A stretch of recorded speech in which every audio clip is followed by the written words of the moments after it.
மணப்பாற மாடு கட்டி மாயவரம் ஏறு பூட்டி மணப்பாற மாடு கட்டி மாயவரம் ஏறு பூட்டி வயக்காட்ட உழுது போடு சின்ன கண்ணு பசும் தழைய போட்டு பாடுபடு செல்ல கண்ணு ஆத்தூரு கிச்சடி சம்பா ஆத்தூரு கிச்சடி சம்பா பார்த்து வாங்கி விதைச்சு ஆத்தூரு கிச்சடி சம்பா பார்த்து வாங்கி விதைச்சு நாட்டை பறிச்சு நட்டு போடு சின்ன கண்ணு தண்ணியை ஏத்தம் புடிச்சு இறச்சி போடு செல்ல கண்ணு நாட்டை பறிச்சு நட்டு போடு சின்ன கண்ணு தண்ணியை ஏத்தம் புடிச்சு இறச்சி போடு செல்ல கண்ணு கருத நல்லா விளைய வச்சு மருத ஜில்லாள வச்சு கருத நல்லா விளைய வச்சு மருத ஜில்லாள வச்சு அறுத்து போடு களத்து மேட்டில சின்ன கண்ணு நல்லா அடிச்சு தூசி அளந்து போடு செல்ல கண்ணு பொதிய ஏற்று வண்டியிலே பொள்ளாச்சி சந்தையிலே பொதிய ஏற்று வண்டியிலே பொள்ளாச்சி சந்தையிலே விருதுநகர் வியாபாரிக்கு சின்ன கண்ணு. வேளாண் பெருமக்களுக்கு அன்பு வணக்கம். இன்றைய பொன் விளையும் பூமி நிகழ்ச்சியில் முதலில் வருவது வேளாண் செய்திகள், வேளாண் ஆலோசனை நேரம், வேளாண் சந்தை நிலவரம், வேளாண் வானிலை மற்றும் வேளாண் தொழில்நுட்பம். இன்றைய வேளாண் தொழில்நுட்ப பகுதியில் பாரம்பரிய மாட்டினங்கள் குறித்து மதுரை மாவட்டம் ஜட்ஜஸ் காலனியை சேர்ந்த பண்ணையாளர் திரு ஆர் சடையாண்டி அவர்கள் தரும் தகவல்கள். இனி தொடர்வது வேளாண் செய்திகள்.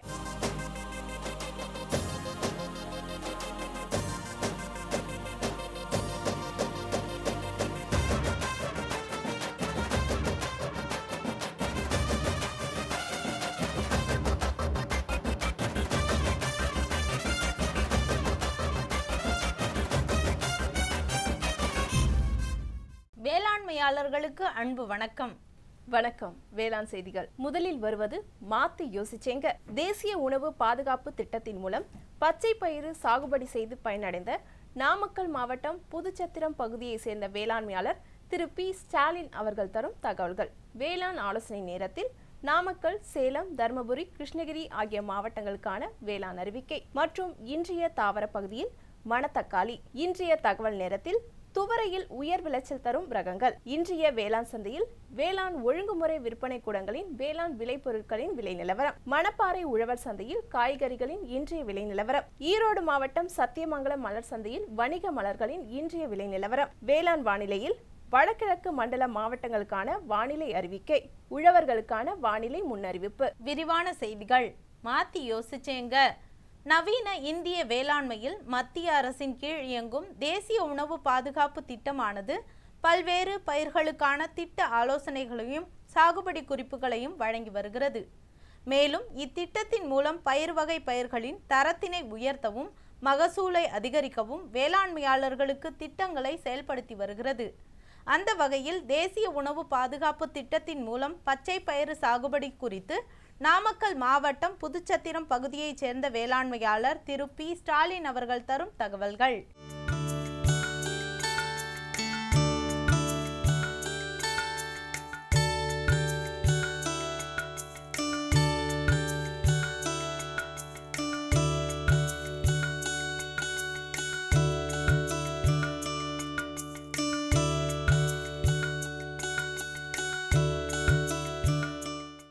நாங்கள் இப்போ கல்யாணி பஞ்சாயத்தில் ஒரு குழுவாக சேர்ந்து 37 விவசாயிகள் சேர்ந்து 50 ஏக்கராவுக்கு நாமக்கல் வேளாண்மை அறிவியல் நிலையம் மூலியமாக கோஏட்டு என்ற புதிய பாசிப்பயிர் விதையை வாங்கி விதைச்சிருக்கிறோம்.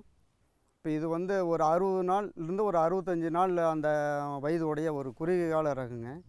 இப்போ இது வந்து விதைக்கிறதுக்கு முன்னாடி விதை நேரத்து வந்து விருடி அந்த ஒரு கிலோவுக்கு வந்து ஒரு 4 கிராம் மூலிமா விதை நேர்த்தி பண்ணி அப்புறம் தான் விதைக்கணுங்க. இது விதைச்சி நல்லா ஈரம் இருந்தால் ஒரு 15 நாள்லேருந்து 20 நாளுக்குள்ளே களைக்குள்ளே அடிக்கலாங்க. களையை கட்டுப்படுத்தலாம். அடுத்து வந்து அந்த விதைச்சி நல்லா ஒரு பூ பூக்கும் தருணத்தில் வந்து ஒரு 40 நாள் அந்த இடையில் பூ பூக்கும் தருணத்தில் வந்து 2% டிஏபி கரைசல் வந்து தெளிக்கணும். இந்த டிஏபி கரைசல் இது ரெண்டுமே 15 நாள் இடைவெளியில் தெளிக்கணும். அப்படி தெளிச்சோமா ஒரு 15% வந்து விளைச்சல் அதிகரிக்குங்க. இந்த ட்ரைகோட்ரமா அந்த விரிடி அந்த கலக்கிறதுனால வாடல் நோய், இலைக்கருகள் நோய் இந்த இதெல்லாம் வந்து வராமல் தடுக்குதுங்க. இவங்க வந்து நுண்ணூட்ட சத்து வந்து ஒரு ஏக்கருக்கு வந்து 2 கிலோ கொடுத்துருக்காங்க. அது விதைச்ச பின்பு சீராக வந்து குப்பையில் மக்கிய அந்த தொழு உரத்து கலந்து சீராக வந்து பரவலாக தூங்கினா நல்லா மற்ற அந்த சத்துக்களாக கிடச்சி பயிர் நல்லா வளர்ச்சி நல்லா இதாக இருக்குங்க. நாங்கள் வந்து அந்த 37 விவசாயிகளும் ஒரே குழுவாக சேர்ந்து செயல் விளக்கத்துக்கு இந்த விதை வந்து வாங்கியிருக்கிறோம். இது வந்து ஒரே இந்த விதையினுடைய தனி சிறப்பு வந்துங்க, குறுகிய கால ரகம், அதாவது ஒரே அறுவடையாக வர்றதுங்க. மற்ற ரகத்தோட வம்பன் 2, வம்பன் 3 அந்த ரகம் வர்றதோட இது வந்து ஒரே அறுவடையில் வருங்க. மற்ற ரகங்கள் அப்படி இல்லைங்க, 2 அறுவடையில் தான் பண்ண முடியும். இது வந்து இயந்திரம் இப்படி ஒரே அறுவடையில் வர்றதுனால இயந்திரம் மூலியமாக நம்ம அறுவடை பண்ணுறதுக்கு ஏற்ற ரகங்க. இது வந்து இந்த ரகம் வந்து மஞ்சள் நோய் அந்த எதிர்ப்பு சக்திக்கு உந்த ரகம் இந்த ரகம். அப்புறம் இது தோராயமாக வந்து ஒரு 400 கிலோ விதம் ஒரு ஏக்கருக்கு 400 கிலோ எடுக்கலாங்க. மானாவரியில் 400 கிலோ எடுக்கலாங்க. நாங்கள் பூச்சத்திரம் விவசாயிகள் அனைவரும் விதை பண்ண மூலியமாக தான் இது விதையாக தான் கொடுப்போங்க, தானியமாக வந்து பண்ண மாட்டோம். கேவிகே மூலிமா நாங்கள் இந்த விதை உற்பத்தி பண்ணி 37 விவசாயிகளும் நாங்கள் திரும்பவும் கேவிகே மூலிமா நாங்கள் விதையை வந்து திரும்ப கொடுக்குறோம். அந்த விதையை அவங்க திரும்ப இது பண்ணி அடுத்த சீசனுக்கு சித்திரை அந்த பட்டம் அந்த விதைக்கிறதுக்கு அவங்க திரும்பவும் கொடுத்தாங்கன்னா நல்லா பயனுள்ளதாக இருக்கும். மண் பரிசோதனை நாங்கள் எல்லா விவசாயிகளுமே சேர்ந்து எல்லா கேவிகேவுக்கு அவங்க இலவசமாக பண்ணி கொடுக்குறாங்க. எல்லா விவசாயம் மண் பரிசோதனை செய்ய நாங்கள் கொடுத்துருக்கோம். அதன்படி நாங்கள் ஏன்னா அந்த மண் பரிசோதனை செய்து அந்த உரமிடுதல் வந்து திட்டமிட்டதுனால எங்களுக்கு வந்து தேவையான அளவுக்கு விரயமாகாமல் அந்த உர செலவு வந்து மிச்சப்படுதுங்க. மேலும் விவரங்கள் அறிய திரு பி. ஸ்டாலின் அவர்களை 09630333283 என்ற கைபேசி எண்ணில் தொடர்பு கொள்ளலாம். இனி தொடர்வது வேளாண் ஆலோசனை நேரம்.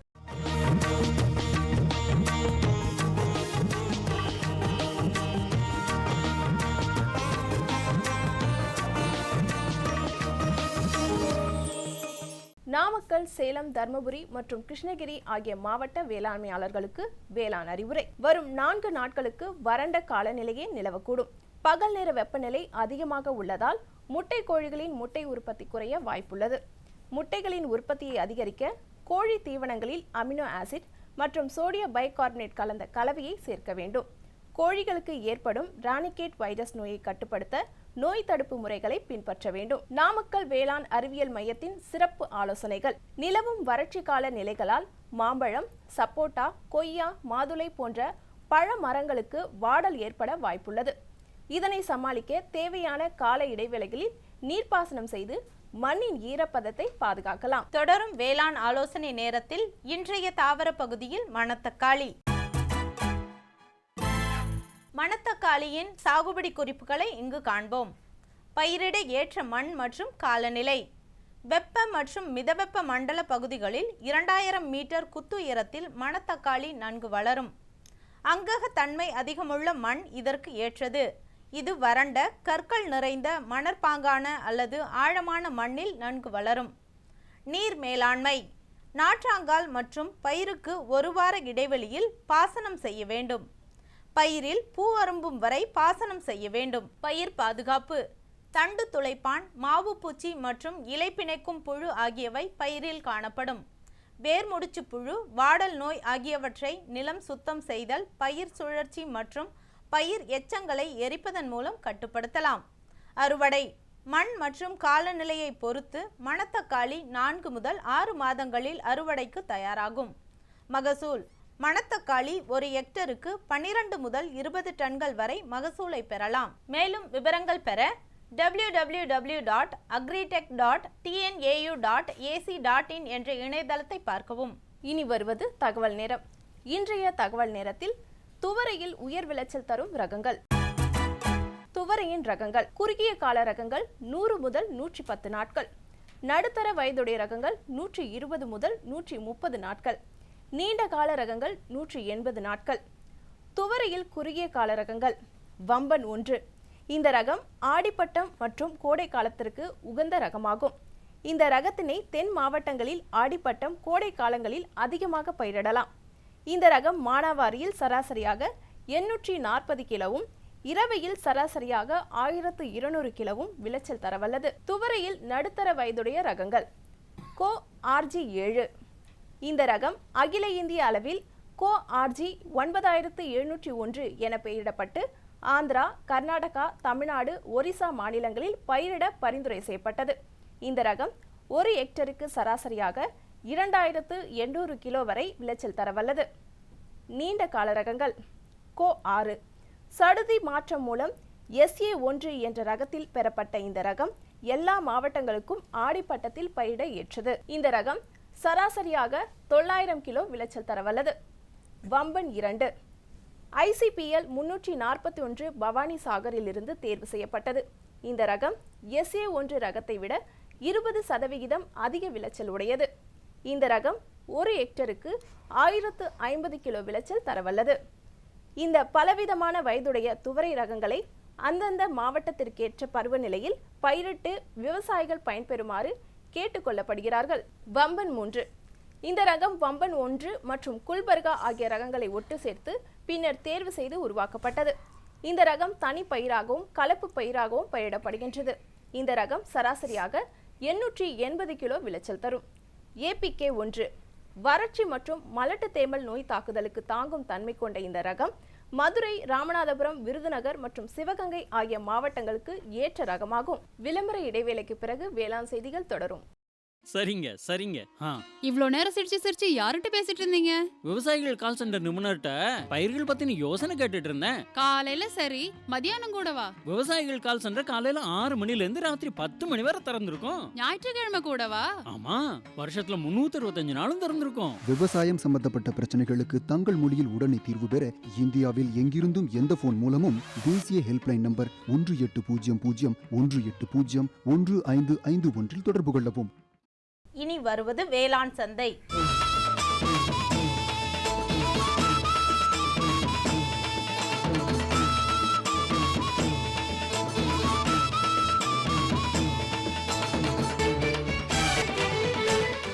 வேளாண் சந்தையில் தமிழ்நாடு ஒழுங்குமுறை விற்பனை கூடங்களில் வேளாண் விளைபொருட்களின் இன்றைய விலை நிலவரம். சோளம் இதர ரகம் தேனியில் குறைந்தபட்சமாக 1760 ரூபாய்க்கும் அதிகபட்சமாக 1840 ரூபாய்க்கும், மக்காச்சோளம் மஞ்சள் ராஜபாளையத்தில் குறைந்தபட்சமாக 1400 ரூபாய்க்கும் அதிகபட்சமாக 1600 ரூபாய்க்கும், நெல் ASD 16 அம்பாசமுத்திரத்தில் குறைந்தபட்சமாக 1400 ரூபாய்க்கும் அதிகபட்சமாக 1600 ரூபாய்க்கும், தென்காசியில் 1000 ரூபாய் முதல் 1700 ரூபாய்க்கும், நெல் சோனா ஆரணியில் குறைந்தபட்சமாக 1573 ரூபாய்க்கும் அதிகபட்சமாக 1613 ரூபாய்க்கும், மதுரையில் 2600 ரூபாய் முதல் 2700 ரூபாய்க்கும், நெல் 5050 அவலூர்பேட்டையில் குறைந்தபட்சமாக 1595 ரூபாய்க்கும் அதிகபட்சமாக 1772 ரூபாய்க்கும், நெல் TKM 9 செஞ்சியில்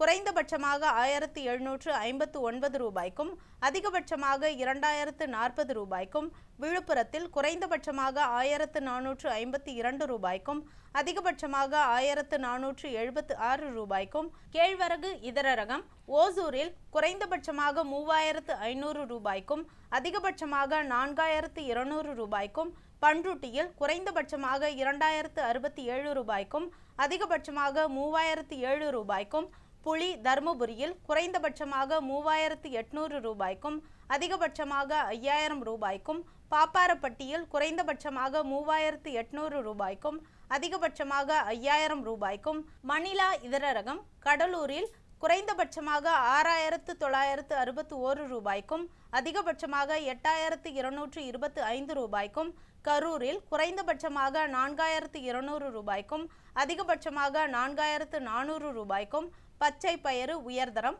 கோவில்பட்டியில் குறைந்தபட்சமாக 4500 ரூபாய்க்கும் அதிகபட்சமாக 5000 ரூபாய்க்கும், மஞ்சள் விரலி கரூரில் குறைந்தபட்சமாக 7700 ரூபாய்க்கும் அதிகபட்சமாக 7900 ரூபாய்க்கும், சேலத்தில் குறைந்தபட்சமாக 7650 ரூபாய்க்கும் அதிகபட்சமாக 9100 ரூபாய்க்கும் விற்கப்பட்டது.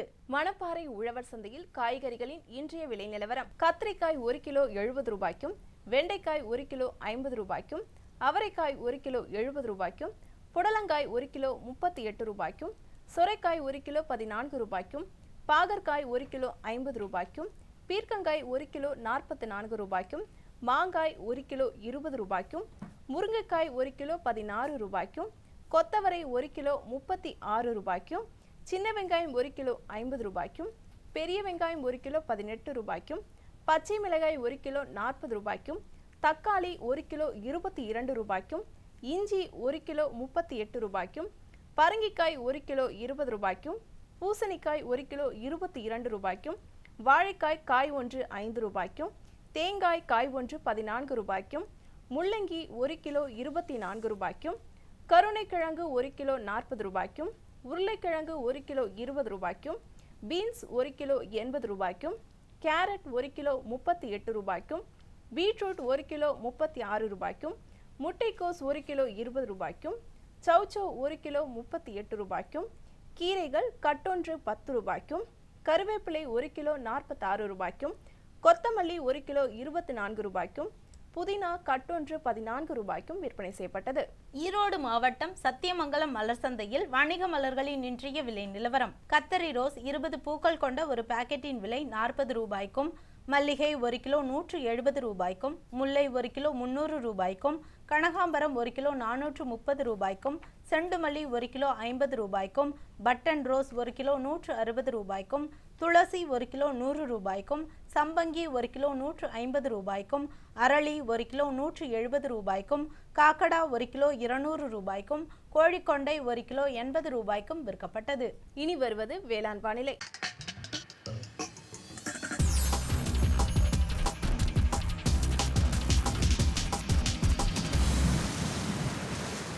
இன்றைய வேளாண் வானிலையில் வடகிழக்கு மண்டல மாவட்டங்களான திருவள்ளூர், காஞ்சிபுரம், சென்னை, வேலூர், திருவண்ணாமலை, விழுப்புரம், கடலூர் ஆகிய மாவட்டங்களில் காற்றின் வெப்பநிலை அதிகபட்சமாக 34.6 டிகிரி செல்சியஸ் ஆகும், குறைந்தபட்சமாக 24.3 டிகிரி செல்சியஸ் ஆகும். காற்றின் ஒப்பு ஈரப்பதம் 61%ஆகவும், காற்றின் வேகம் மணிக்கு 3.2 கிலோமீட்டராகவும், மண்ணின் ஈரப்பதம் 15 சென்டிமீட்டர் ஆழத்தில் 17.9%ஆகவும், மண்ணின் வெப்பநிலை 15 சென்டிமீட்டர் ஆழத்தில் 30.3 டிகிரி செல்சியஸ் ஆகும். சூரிய கதிர்வீச்சு 579.6 கலோரி பெர் சென்டிமீட்டர் ஸ்கொயர் ஆகவும், வளிமண்டல அழுத்தம் 1007.4 ஹெக்டா பாஸ்கல் அளவாகவும், இலையின் ஈரப்பதம் மணிக்கு 6ஆகவும் இருந்தது. வானிலை முன்னறிவிப்பு. உழவர்களுக்கான வானிலை முன்னறிவிப்பு. தமிழகம் மற்றும் புதுச்சேரியில் வறண்ட வானிலையே நிலவக்கூடும். இத்துடன் வேளாண் செய்திகள் நிறைவடைந்தது. வணக்கம். மீண்டும் நாளைய வேளாண் செய்திகளில் சந்திப்போம். நன்றி, வணக்கம். குழம்புல மசாலா அதிகமா இருக்கு. எத்தனை முறை சொல்லியிருக்கேன், எவ்வளவு தேவையோ அதை மட்டும் போடுன்னு. அட, நான் எப்பவோ ஒரு முறை இப்படி பண்றேன். ஆனா நீங்க வயல்ல எப்பவுமே கண்ட கிருமி நாசினிய போடுறீங்க. அப்ப அது மருமக சொல்றது சரிதான். பாரு, வயல்ல எத்தனை தேவையோ அத்தனை மருந்து தான் போடணும். நினைவுல வையுங்க, கிருமி நாசினி விஷத்தன்மை கொண்டது. டப்பாவுல எழுதப்பட்டிருக்கும் அளவுல தான் மருந்த போடணும். முதலில் பேரோமோன் ட்ராப், லைட் ட்ராப், உதவும் கிருமிகள், உயிரி கிருமி நாசினி ஆகியவற்றை பயன்படுத்த வேண்டும். அவசியம் ஏற்பட்டால் மட்டுமே ரசாயன கிருமி நாசினியை பயன்படுத்த வேண்டும். தெளிப்பை காலை, மாலை, கையுறை, மாஸ்க் மற்றும் உடலை முழுவதும் மூடும் உடை அணிந்து செய்யுங்கள். காற்றின் திசையில் தெளிக்கும் போது பின்னால் செல்லவும். மருந்தின் டப்பா தெளிக்கும் கருவியை பாதுகாப்பான இடத்தில் வையுங்கள். இப்ப கொஞ்சம் புரிஞ்சுதா? புரிஞ்சுக்கிட்டேன் ராணி. இனிமே தப்பு பண்ண மாட்டேன். மருமக உனக்கு தண்ணி காட்டிட்டா இல்ல?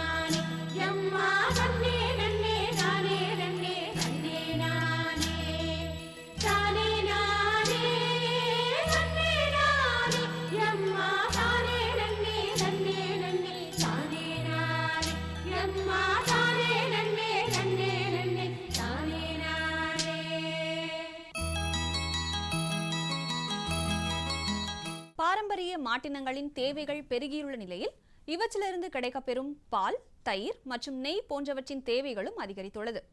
மேலும் இவற்றின் கழிவுகள் உரத்தன்மை மிக்கதாகவும் காளைகள் விவசாய பயன்பாட்டிற்கும் பெரிதும் உதவுகின்றது.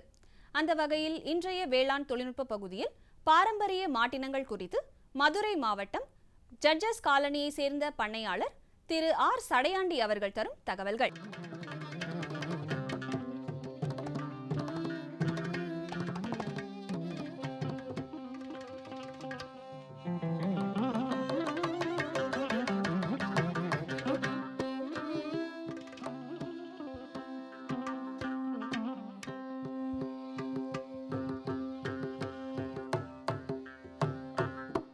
ஐயா, நாங்கள் நம்ம வீட்டுக்கு வந்தோம், அம்மையாரை சந்தித்தோம். ரொம்ப அற்புதமான ஒரு டீ கொடுத்தாங்க. என்னம்மா ரொம்ப சுவையாக இருக்குது, ஒரு புதுமையாக இருக்குது இந்த டீ நீங்கள் கொடுத்ததுன்னா. நாங்கள் வந்துட்டு முழுக்க முழுக்க நாட்டு மாடுலேருந்து கறந்த பாலை அதில் டீ போடுறோங்க. நாட்டு மாடு நம்மக்கிட்ட இருக்கிறதுனால அதில் டீ போடுறோம், ரொம்ப சுவையாக இருக்குது. நான் இந்த நாட்டு மாடுகள்னு சொல்லும் பொழுது அது வந்து ரொம்ப குறைச்சலாக பால் கறக்கும், இல்லை நாட்டு மாடுகளினுடைய பங்களிப்பு ரொம்ப இன்னைக்கு வந்துட்டு அப்படியே மறைஞ்சு போகக்கூடிய அளவுக்கு இருக்குதுங்க ஐயா. உங்களுடைய சிந்தனை என்னவாக இருக்கும் இங்கே? நம்மளுடைய விவசாயத்தை அடிப்படையாக கொண்டு உள்ள போது விவசாயத்திற்குரியது தான் மாடுகள் தான். அந்த மாடுகள்னு எடுத்துக்கிட்டால் நம்ம பாரம்பரியத்திலிருந்து பாரம்பரியமிக்க நம்ம நாட்டு மாடுகள் தான் விவசாயத்திற்கு உறுதுணையாக இருக்கிறது. தெய்வ ரீதியாக சொன்னாலும் சரி, ஆன்மீக ரீதியில் எடுத்தாலும் சரி, 2 காளை மாடுகள் இருக்கிறப்ப நீங்கள் தெய்வம் இரவில் எங்கே வேணும் போகலாம்னு சொல்லுவாங்க. அதுக்கு வந்து சிவனுடைய காளை என்று சொல்லிக்கிடுவாங்க. ஆன்மீக விட்டு நாத்தியத்துக்கு வந்தாலும் கூட இன்றைக்கி இருக்கிற பாலினுடைய பரிசோதனைகளில் நாட்டு மாட்டு பாலில் இருக்கிற சத்து செர்சி, முரா, மற்ற ஹெச்பி இந்த மாட்டு பால்லையும் இல்லை. வெண்மை புரட்சி ஏற்பட்டதுனால நம்ம பொருளாதார ரீதியாக நம்ம வந்து முன்னேறணுங்கிறதுக்காக நம்ம இந்த செர்சி இந்த இனங்களுக்கு மாறிட்டோமே தவிர, நாட்டு மாட்டினுடைய குணங்கள் என்னன்னு கேட்டிங்கன்னா, நாட்டு மாட்டு சாணம், நாட்டு மாட்டு கோமயம், நாட்டு மாட்டினுடைய புல் ஜீரணிக்கிற சக்தி எல்லாமே தனிப்பட்டது தான். நாட்டு மாட்டினுடைய சாணமும் கோமியமும் எடுத்துட்டால் கையில் முதல்ல சிறங்கு வராது. வீட்டில் அந்த காலத்திலேருந்து எல்லாமே அந்த நாட்டு மாட்டு சாணத்தை எடுத்து தான் மெழுகுவார்கள். சிறு சிறு பூச்சிகள் இதாகிடும். இன்றைக்கி பஞ்சகாவியாவிலேருந்து மற்ற மண்புழு உரம் ஏற்படுறதுக்கும் நாட்டு மாடுகள் தான். இன்னும் நிறைய பரிசோதனை செய்தே நாட்டு மாட்டு பாலில் மிகப்பெரிய சத்துக்கள் இருக்கிறதாக சொல்கிறாங்க. அறிவுபூர்வமாக சிந்திக்கிறவர் கூட இப்போ வந்து நாட்டு மாட்டை ஏன் விட்டோம், நாட்டு மாட்டை ஏன் திறந்தோம்னு காரணங்களை தேடிக்கிட்டு இருக்காங்க. இப்போ சமீப காலத்தில் இந்த இளைஞனுடைய இவங்க தான் நாட்டு மாடு வந்து முன்னேறிக்கிட்டு வருது. அதன் காரணமாக நான் எல்லாமே இங்கே கிட்டத்தட்ட ஒரு 20 நாட்டு மாடுகளுக்கு மேலே வச்சுருக்கேன். என் பின்ன இங்கே பார்க்குற நாட்டு மாடு வந்து 2மே காங்கேயம், அதுவும் காங்கேயம் காளைகள். இவைகளினுடைய ஜல்லிக்கட்டு காளை. இது பொலிகாலைக்காக வச்சு காங்கேயம் வைப்போம், பொலிகாலைக்காக வச்சுருக்கேன். என்னுடைய மாட்டுகள் வந்து ஜெர்சி மாட்டில் கூட நான் வந்து ஊசி போட்டு சினைப்படுத்துறதில்லை, இந்த மாட்டை வச்சு தான் சினைப்படுத்துகிறேன். அது 2 கிராஸாக நல்ல கிராஸாக இருக்கட்டும். இன்னும் ஒரு 2 அதனுடைய 3 தலைமுறைக்கு பின்னால் ஒரு ஒரிஜினல் கிடைக்கும் அப்படின்னு. சரிங்க. ஏன்னா எப்படி நம்ம வந்து மேல்நாட்டு ஆதிக்கத்தினால நம்முடைய நாட்டு மாட்டை வந்து மேலின இழந்தோமோ அதை மாற்றினாங்களே, ஏன் இந்த முயற்சியை நம்ம பண்ணக்கூடாதுன்னு இப்போ இருக்கிற என் சிந்து மாடுகளில் பூரா ஊசி போட்டு உண்டாக்கல, இந்த மாட்டு மூலமாக தான் உண்டாக்குறேன்.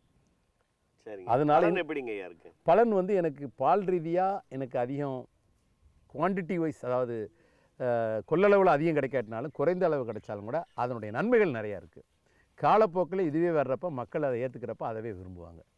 ஏனென்றால் ஒரு காலகட்டத்தில் ஒரு மருந்தை வந்து சின்ன மருந்து நினச்சிட்டு அவங்க ஒதுக்குனவங்களாம் இன்றைக்கி அது தேவைப்படுங்கிறப்ப அது என்ன விலை கொடுத்தனாலும் வாங்குகிறாங்க. உதாரணத்துக்கு சொல்லணும்னா குதிரைவெளிங்கிற ஒரு பயிர் நானே விவசாயம் பண்ணி அதை மார்க்கெட்டில் விற்க முடியாமல் ரொம்ப சிரமப்பட்டேன். இன்றைக்கி அது அரிசி வந்து கிட்டத்தட்ட கிலோ 80 ரூபா 90 ரூபான்னு விற்கப்படுறோம். நெல்லை காட்டிலும் அதிகம் விற்கிறோம். அது மாதிரி இந்த நாட்டு மாடுகளினுடைய பால், நாட்டு மாட்டு கோமியம், நாட்டு மாட்டு சாணங்களுக்கு நல்ல விலை இன்றைக்கும் இருக்குது. அதனால் அதை கொஞ்சம் 10 லிட்டர் பிறகு அது 5 லிட்டர் எடுத்துக்கலாம். இது வளரணும்னா உங்களுடைய வளர்றது இன்னும் நாட்டு மாட்டை கிர்ரு, அதே மாதிரி சிந்து அப்படிங்கிற ஒரிஜினல், அதாவது முதன்மையான நாட்டு மாட்டு பால்கள் வந்து நல்லா இப்போ 10 லிட்டர் 5 லிட்டர் கொடுக்குற அளவுலையும் இருக்குது. அதுகளுக்கு கொஞ்சம் இப்போ அதுகளை கொஞ்சம் வளர்க்குறதுக்கு இவங்க எல்லாம் கொஞ்சம் வெறும் விவசாயிகள் மட்டும் போராடி வளர்த்தா பார்த்தா அது அரசாங்கமும் கொடுக்கும். அரசும் அதுக்கு நல்லா ஊக்கத்தொகையாக இல்லாட்டினாலும் கூட அதை விழிப்புணர்வை ஏற்படுத்தி அதை ஊக்கப்படுத்துகிற மாதிரி செயல்களில் இறங்கணும். அது நாட்டு மாடு உதாரணத்துக்கு எடுத்துக்கிட்டிங்கன்னா ஜெர்சி பஸ்ஸு, இந்த ஹெச்எஃப் பஸ்ஸு, இந்த மாதிரி மாடுகளை வாங்குறதுக்கு அரசாங்கத்தின் மூலமாக வங்கிகள் வந்து லோன் கொடுக்குறாங்க. நீங்கள் நாட்டு மாடுகள் வாங்கினா மேலே கீழே பார்ப்பாங்க போல இருக்கு. நாட்டு மாடு வாங்குறவங்களுக்கு லோனே கிடையாது. ஏன்னா அவங்க பால் கணக்கு போடுறப்ப அந்த பால் கணக்கில் வைக்கிறப்ப அவங்களுக்கு கட்டுப்படி ஆகலைன்னு சொல்லி, அதனால் அரசாங்கம் அவங்களுக்கு ஏதாவது வேறு வழிகளை கண்டுபிடிச்சி நாட்டு மாடு வாங்குறதுக்கு ஏதாவது ஊக்கமாக ஏதாவது செயல்கள் பண்ணால் நாட்டு மாடு வளர்ப்பு கூடும். ஏன்னா அவன் கடனை அடைக்கிறதுக்காகத்தான் பால் அதிகம் எதிர்பார்க்குறான். சிலவங்களே மாடு அரசாங்கமே சில மாடுகளை வந்து ஃப்ரீயாக கொடுக்காட்டினாலும் கூட ஒரு குறிப்பிட்ட சலுகையில் விலையை கொடுத்து நாட்டு மாட்டை உருவாக்குனா அவங்க வந்து அந்த கடன் அடைக்காமல் அந்த நாட்டு மாட்டு பாலை உற்பத்தி பண்ணுவாங்க. அதன் மூலம் நிறைய நோய்களை குணப்படுத்தலாம். நாட்டு மாட்டு பால் வந்து ஒரு பெரிய நோய் நீக்கி அருமருந்து. ரொம்ப நன்றிங்க.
மேலும் விவரங்களுக்கு திரு ஆர் சடையாண்டி அவர்களை 09443460833 என்ற கைபேசி எண்ணில் தொடர்பு கொள்ளலாம்.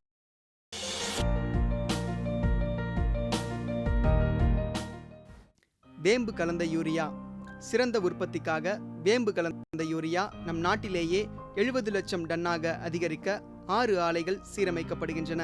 FCIL-இன் கோரக்பூர், சித்ரி, தல்ச்சர் மற்றும் ராமகுண்டம் ஆலைகள், HFCL-இன் பரௌனி மற்றும் BVFCL-இன் நாமருல் போர்ட் ஆகியன.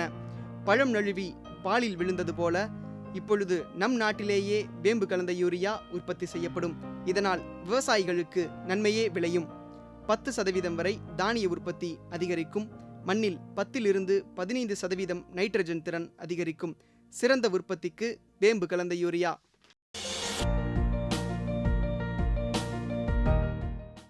முப்பது 3/2017 வியாழக்கிழமை அன்று பொன் விளையும் பூமி நிகழ்ச்சியில் மாத்தி யோசிச்சேங்க பகுதியில் நாட்டுக்கோழி வளர்ப்பு செய்து பயனடைந்த நாமக்கல் மாவட்டம் மொஞ்சனூர் பகுதியை சேர்ந்த வேளாண்மையாளர் ஏ பெரியசாமி அவர்கள் தரும் செய்திகள். வேளாண் ஆலோசனை நேரத்தில் கோயம்புத்தூர் தமிழ்நாடு வேளாண்மை பல்கலைக்கழகம் வழங்கும் வேளாண் மண்டலங்களுக்கான வேளாண் அறிவுரை மற்றும் இன்றைய தாவர பகுதியில் நறுமண பயிரான வெந்தயம், வேளாண் தொழில்நுட்ப பகுதியில் பால் பானங்கள் தயாரிப்பு குறித்து தஞ்சாவூர் ஒரத்தநாடு கால்நடை மருத்துவக் கல்லூரி மற்றும் ஆராய்ச்சி நிலைய இணை பேராசிரியர் முனைவர் ஐயாவு பிரேம்நாத் மனோகரன் அவர்கள் தரும் தகவல்கள் ஆகியன இடம்பெறும்.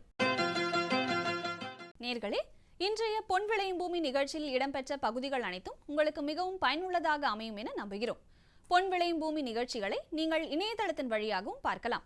எங்களின் இணையதள முகவரி www.youtube.com/user/agriculture-chennai மற்றும் www.ddpodigai.org.in. ட்விட்டர் மற்றும் ஃபேஸ்புக் ஆகிய சமூக வலைதளங்களில் அக்ரி டிடி சென்னை என்ற முகவரியில் பார்த்து பயன்பெறலாம். உங்களது கருத்துக்களும் ஆலோசனைகளும் வரவேற்கப்படுகின்றன. அனுப்ப வேண்டிய மின்னஞ்சல் முகவரி ddagri05chennai@gmail.com. வேளாண்மை குறித்த தகவல்களை பெற www.farmer.gov.in என்ற இணையதளத்திலும் 18001801 என்ற தொலைபேசி எண்ணிலும் தொடர்பு கொள்ளலாம். மீண்டும் நாளைய பொன் விளையும் பூமி நிகழ்ச்சியில் சந்திப்போம். நன்றி, வணக்கம்.